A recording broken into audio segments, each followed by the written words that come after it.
Okay, hi, this is Dr. Sharon Furman. I'm a clinical psychologist here to talk with Simon Bloch on my podcast, The Flowers I See 13. And we're going to be talking about immigration, adaptation, resilience, and his story over 3 different countries and continents. So, hi, Simon. It's really nice talking with you today. Thank you for agreeing to talk with me. Hi, Can you? Sharon. Hi, Pleasure to see you. good to see you. Can you please tell me, or can we start with maybe your story of origin to start with, of like where you were born, how you were raised, kind of the mentality, the culture, society you grew up in, and kind of what led you to where you are now at this point, which I'm sure is not a short story. Okay, so my life journey across 3 different countries and 3 continents is a multi-generational story of, I would say, adaptability and resilience. Um, I was born in Vilnius, Lithuania, when Lithuania was still part of USSR, the Soviet Union, where I grew up and spent my formative childhood years. When I was 17, I immigrated with my family to Israel, where I spent my, what I defined, foundational early adulthood years by finishing my high school, going through my military service, getting my degree in electronics engineering, and starting my engineering and business career in the semiconductor design industry. And this was all in Israel. This was still in Israel. Hmm. While in Israel, I was working for a design center of an American company, and they asked me to come over for 2 years to the Silicon Valley. This was an exciting opportunity, and at the age of 31, I moved to California. Oh, 31. This was also the time when I started the family. Oh, The intended 2 years turned into 39 of professional career with 6 companies in the Silicon Valley. One of them was started by me. I retired at the age of 65. I still live in the Silicon Valley with my wife, enjoying my hobbies and my 3 adult children and 5 grandchildren. So I would say that my life has been defined by 3 distinct chapters. hmm. Lithuania, Israel, and US, Hmm. each requiring me to learn how to succeed in completely different societal ecosystems. Hmm. And I believe that focusing on adapting to changes is the blueprint of my story. And how were you able, did you find it difficult? What did you find the hardest part about of adapting to change? What was the most challenging aspect of those Um, transitions? yeah, I think it's kind of an inheritance. It comes with how you were raised, what did you learn, what did you observe, um, how did you respond to changes. So I'm in general a pragmatic optimist, Hmm. um, curious about what's going on around me, and I think having those traits helped me in adapting to different environments that I was exposed to. So what do you feel like gave you that optimism coming from not such an easy background initially in that first chapter of Hmm. life, your formative years? So maybe I can tell you about my life in chapter 1 in Lithuania, and maybe we can both decide what gave me that ability, which I never thought about it this way. but kind of always accept it as is given. So my family lived in Lithuania for centuries, to be decimated in 1941 with the start of the World War II. Both of my parents were from the same shtetl, or village. They both survived for the same reason. At age 17, they were outside of the village studying for a profession in a bigger city about 25 miles away from their families. So when my dad heard the troubling news about Jews being killed in their home village, he rode a bike to the village to find out the truth to the rumors. Germans, when they came in, they would identify Jews in villages living around synagogues. They would round up Jews into groups of men and women and ruthlessly would execute them by shooting them at the edge of the pre-dug pit that served as mass graves. So my dad and my mom, they both retrieved, with many other people of course, 2,000 miles away into Kazakhstan, which is on the border kind of with Russia and China, south of Russia, border with China, as many other people did.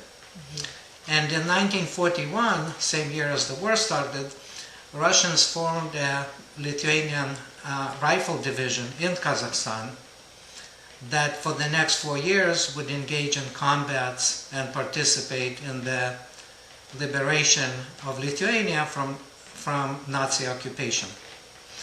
So the division was very concentrated with Jews. 50% of the division were Jews. There were other ethnic religions as well. My dad had a role as a machine gun in the machine gun squad. My mother was in the supply unit. And they both ended the war by liberating Lithuania and staying there. So in 4 years they went back with the army unit to Lithuania and stayed there. So when I think about them, basically when the war ended, they were 21 and they were both orphans with no parents and no family. 21 is a very young age, having kids of my own. When I think about my family, my grandparents, so each of my grandparents on both sides had about 7 children. Most of them did not survive the Holocaust and were murdered. And I kind of once did math.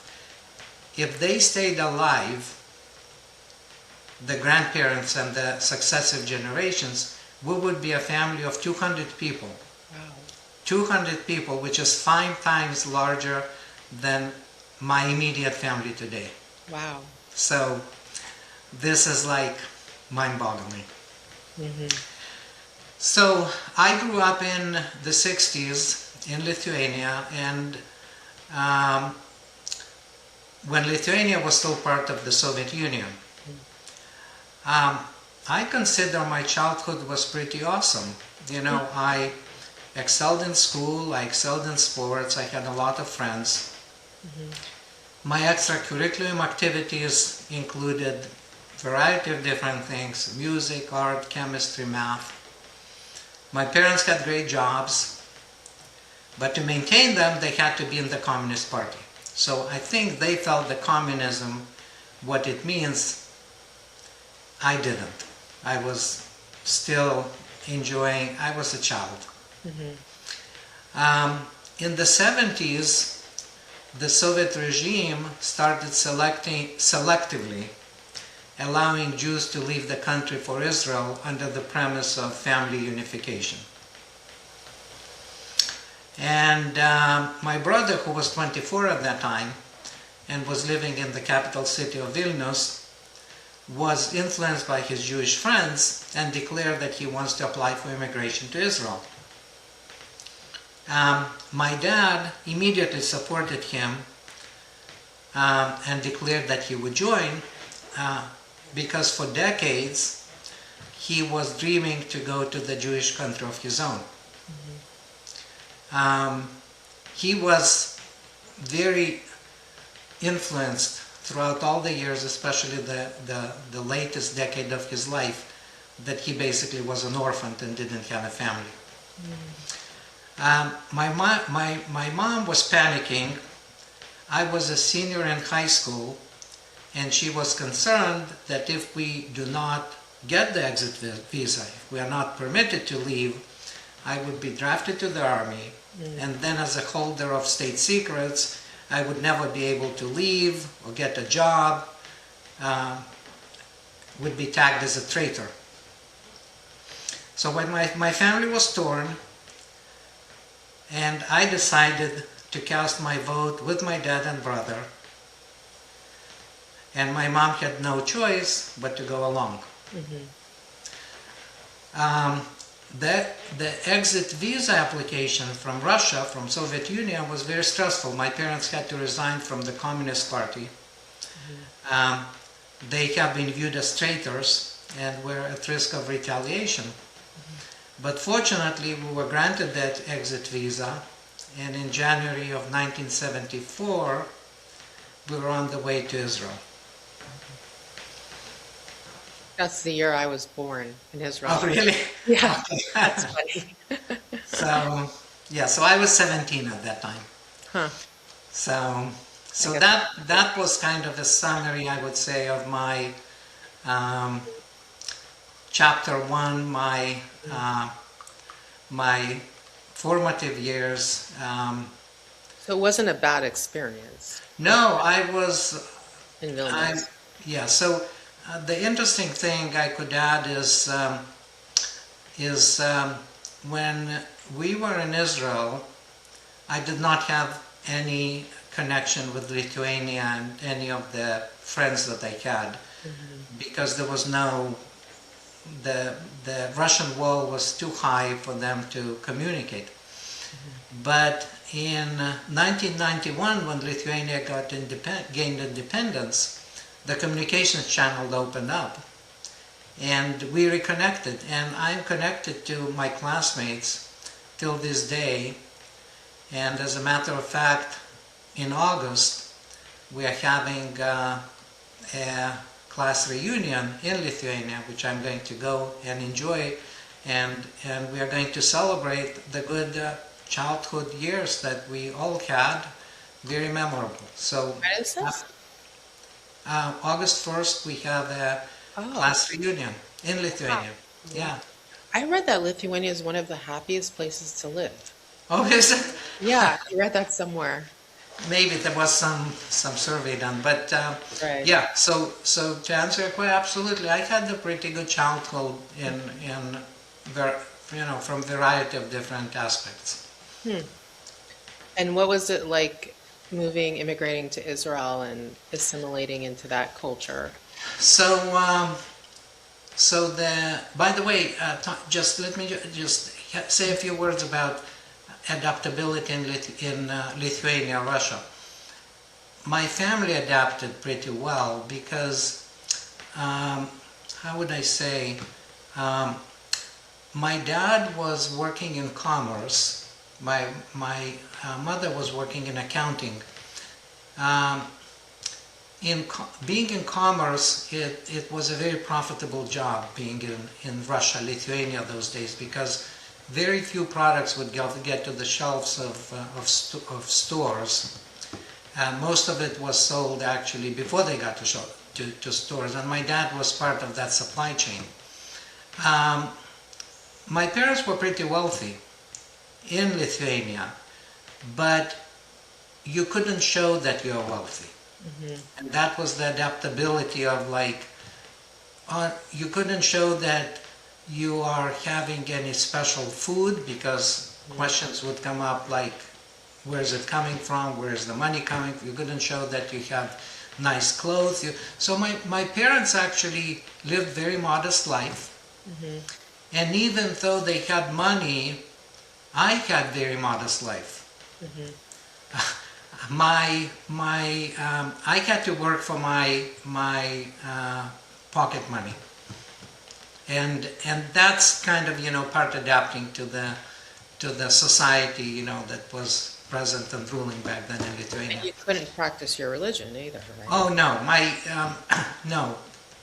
Um, Religion was not encouraged in Lithuania, even though, well, when I say Lithuania back then, it was through the Soviet era. Right. But there were synagogues, and my dad took me to a bigger city for my bar mitzvah, and I was bar mitzvahed, but we didn't have synagogue where we lived in. So moving on to what you followed up on Israel. So when we arrived to Israel as a family, we got housed in temporary housing in Netanya. And everybody in the family started attending and learning Hebrew and getting acquainted with Israel.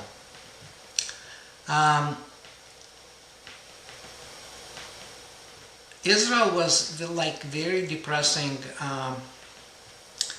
place that time, because it was only 3 months after Israel completed the devastating Yom Kippur War. Right. My parents' home language was Yiddish. They spoke Yiddish at home, and Hebrew has the same alphabet. So in a way, it was easier for them to pick up Hebrew than probably for me, because I knew none of the Hebrew, or I understood Yiddish, but not the alphabet. So my parents were managing the language quite well. I was sent to a boarding school with other teenagers, immigrants from Russia. I was a senior in Lithuania, but to complete my high school in Hebrew in Israel, I had to be demoted to junior year and to learn Hebrew to be able to pass the high school exams. I was behind other kids in knowing the language. They had about 5 months of advanced studies, because I arrived in January, February. They started the school year in September. I was very dedicated to catch up. Every day after school, I would go to a secluded area of the boarding school and would memorize 30 new words every day. Literally, memorize. And after 1 year, I was able to comprehend well enough. My benchmark was, did I understand the evening news on TV? And once I did, I consider myself mastering the language. So it took me a year to do that. Life in the boarding school was exciting, actually. We studied very often under orange trees in the farm. We worked in the farm and the fields to support the agricultural village the boarding school was on. We had to clean our own rooms. But we also partied a lot and socialized with classmates that were all living on the same premises. So I successfully passed the high school exam with emphasis on STEM, including all the Hebrew language classes. I was 2 years in the country by then, with high school diploma, knowledge of Hebrew and language. And as most Israelis, I was getting ready to be drafted into the military service. So I served for 3 years in the Israeli Air Force in a technical capacity related to technical systems of aircrafts. And these were really great years of planting my own deeper roots into the Israeli society. There were challenges, but overcoming them was a lot of fun. After my discharge, I immediately applied to electronics engineering school in Tel Aviv University, got accepted. 4 years of studies flew by in a moment. My fourth year of studies was the most memorable since I was able to combine my studies with part-time work at a telecommunications company called Tadiran. Work and studies reinforced each other, was a lot of fun. After graduating, the telecommunications firm offered me a full-time engineering position in what's called audio and radio frequency lab. I was lucky to volunteer in the lab to design a semiconductor device that none of the experienced engineers were interested in. And that gave me an opportunity to enter the newly emerging and growing space at that time of semiconductor design. 3 years with Tadiran. After that, I got recruited by a company whose software I was using for the design of semiconductors, and that opened a new chapter in my life. The company, called Daisy Systems, was a design center of a company headquartered in Silicon Valley. I had a job that I enjoyed. I got to travel to the United States for 2 months of training, and additionally frequent professional exchanges with my colleagues in the UK, France, and Italy. So I had a very rewarding job. I was single, making good money, and enjoying life. Sounds good. Well, I'm curious, because I don't know much about semiconductors, but like that's where like we don't, from what I understand, like we don't, like Taiwan makes most of them. Taiwan has a manufacturing production plant called TSMC, and they manufacture the semiconductor devices, most of the world's. But there are a lot of early stages of design that occurs before going into manufacturing. I see. So you were. It's like designing a house. You need first to come up with an idea, then you need to architect, then you need to implement, then you need engineering plans, and the last stage is like produce it. That's where Taiwan gets involved. But most of the, at least I would say, the design stage of semiconductors was occurring in the US. Oh. That the design stage. So 2 years on the job in Israel. The company in the US was running into some business difficulties and issued a request for volunteers to come over to the US for 2 years to come to help the company out. I reached out and volunteered, and in March of 1987 I was on my way to the Silicon Valley with an intra-company transfer visa. Nice. So that's how you got here. The end of my chapter 2. I didn't think it was the end of my chapter 2 because the intent was to go back after 2 years of being in the U.S. But as I mentioned before, the 2 years, unfortunately or fortunately, I don't have any regrets, turned into multi-year residence in the U.S. And that's when you started your family, you said, right? Yeah. So that's where I started my family. The mother of my children is not with me anymore, but I am lucky that I found my second wife, and we've been married now we've been together for 19 years, and we've been married for 14, I'm sorry. And we are very happy where we are. That's wonderful. And what's it been like in California developing your company, eventually selling your company? Yeah, so um, I only lived in the Silicon Valley. Um, I worked for about 6 companies. One company of my own that, as Silicon Valley does, um, you have an idea, you come up with an idea, you validate the idea, you seek for funding, you find funding, usually venture capital funding.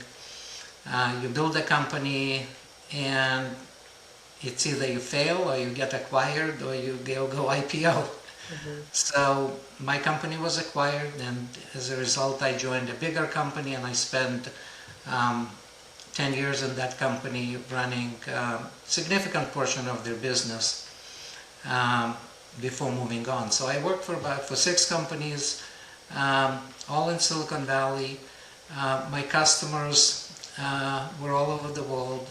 I traveled a lot, all continents. I am a million miles traveler on United. I am a million miles traveler on American Airlines. Um, I, in addition, of course, very proud of raising 3 beautiful, successful children, Hmm. finding, as I mentioned, my love in Hmm. my second marriage. Um, Financially did well, and I'm living good and satisfactory life. 5 years in retirement now. Very nice. Sounds like a blessed life. So yeah, so um, you asked about what helped me to adapt, and that's what I may be again reiterating is that I perhaps it's well, I would say that I I am a proactive initiator of my own journey, as opposed to being a passenger. Mm. Um, yes, you need to be at the right time at the right place. That's called luck. Hmm. But if you don't initiate, we'll be at the right time at the right place. I am entrepreneur, I'm a risk taker, Hmm. but also I am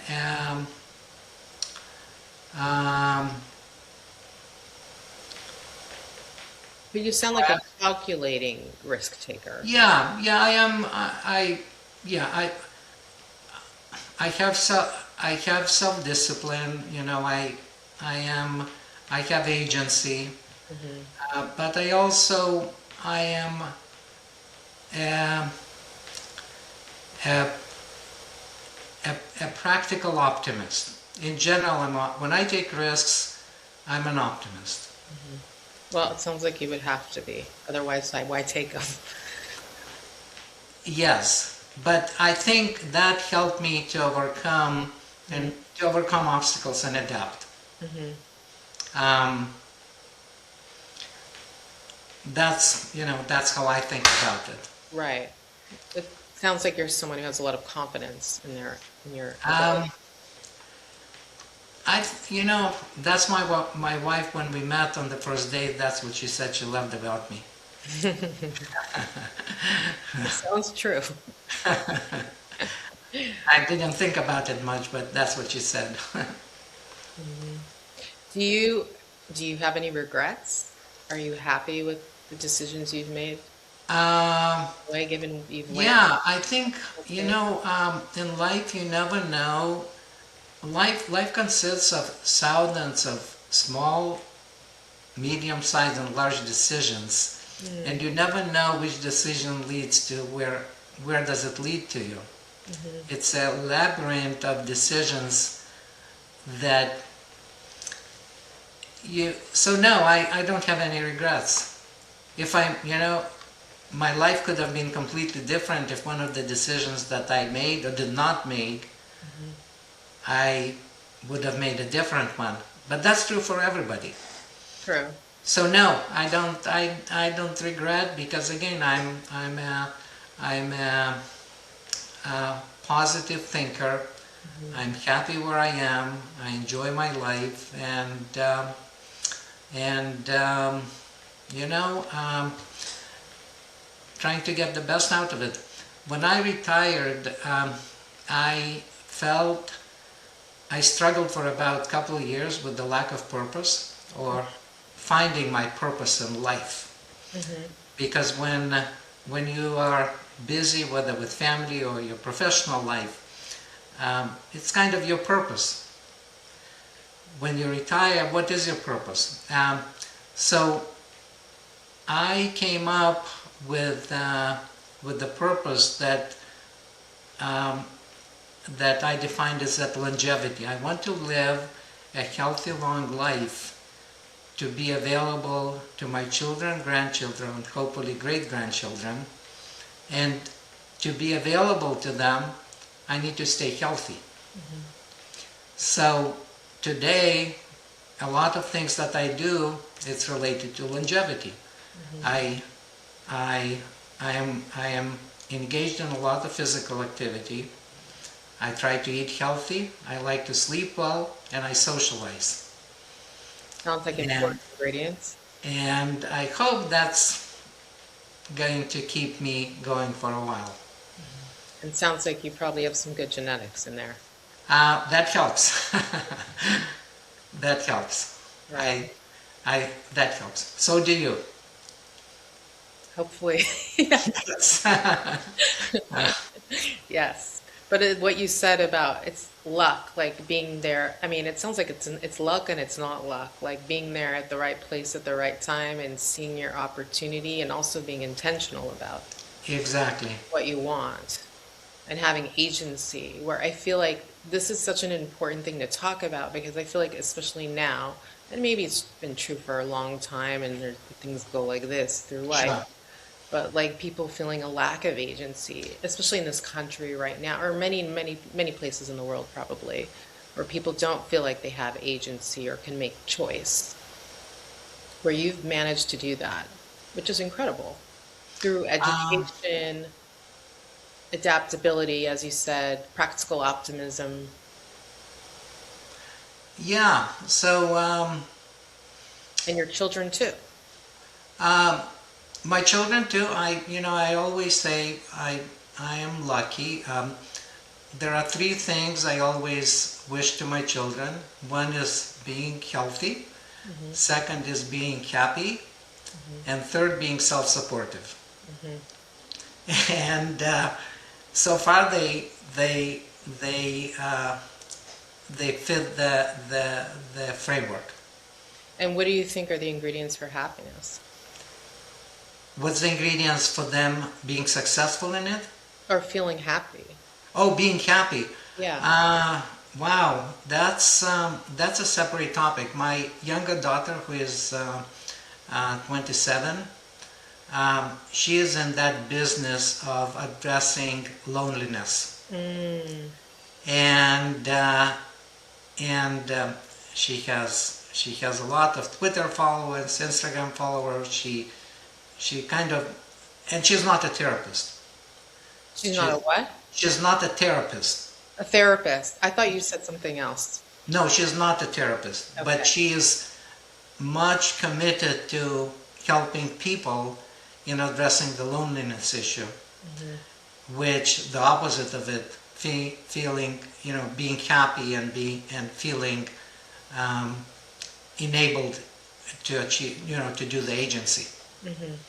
So That's for me, I always said having goals, it's very healthy.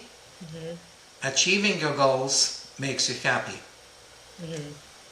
And those goals can be in any dimension. It could be in your professional life, in your family life, but in general, I just feel having goals and striving and enjoying to working towards achieving your goals, at least for me, it makes me happy. Engaged and happy. What's a goal you still have? Well, right now, it's funny, when you get to the age of retirement, it's like, okay, what's next? Because we always have these stages in life, if it's kindergarten, elementary school, middle school, high school. when you get into retirement, what's the next stage? So for me, it was important to have a purpose. And the purpose of staying healthy till the age of 100 is what's driving my daily decisions. So I don't have, I just, my goal is right now just stay healthy and on a daily basis, incorporating all these four aspects. Socializing is very important for me. Drives my intentional lifestyle.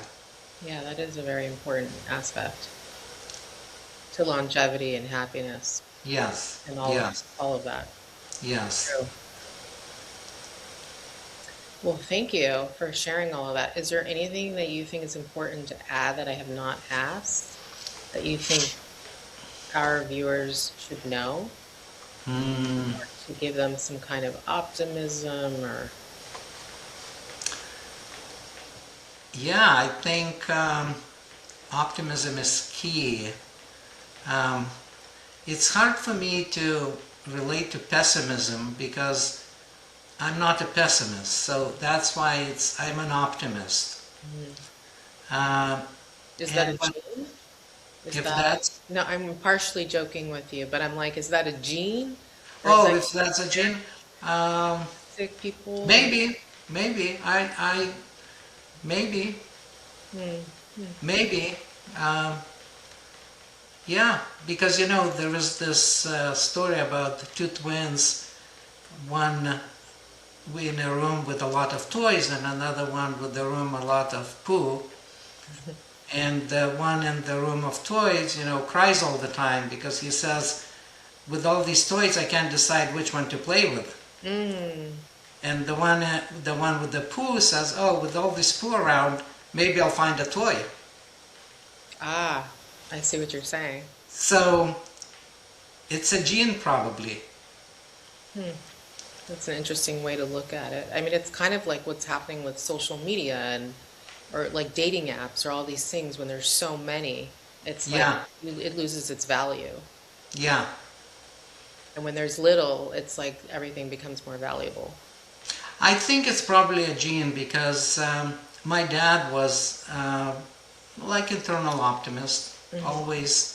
always thinking positively, and that enabled him to live to the age of 96. 96. Yeah, so it's prob never thought about this deeply, but it seems it might be a gene. But I think with everything in life. You can also probably develop some ways on how to deal with pessimism and turn it into either neutral or some optimism. Because I think pessimism, lessens the happiness in life. Absolutely. Hope is so important. Yeah. Yeah. So I'm hopeful. Good. And it sounds like you have a lot to be hopeful and grateful for that you've created. Yeah. And your kids are lucky to have you as a father. I hope so. It Yeah. sounds like they're thriving. Yes. So that So. speaks for itself. Well, thank you so much for your time. I really appreciate you speaking. Thank you, Sharon. It was a pleasure to share some background, and I hope that whoever watches it will enjoy it. I'm sure they will. It's a great story and a great inspirational story. Thank you so much, Sharon. Okay, take care, Simon. Bye. Bye.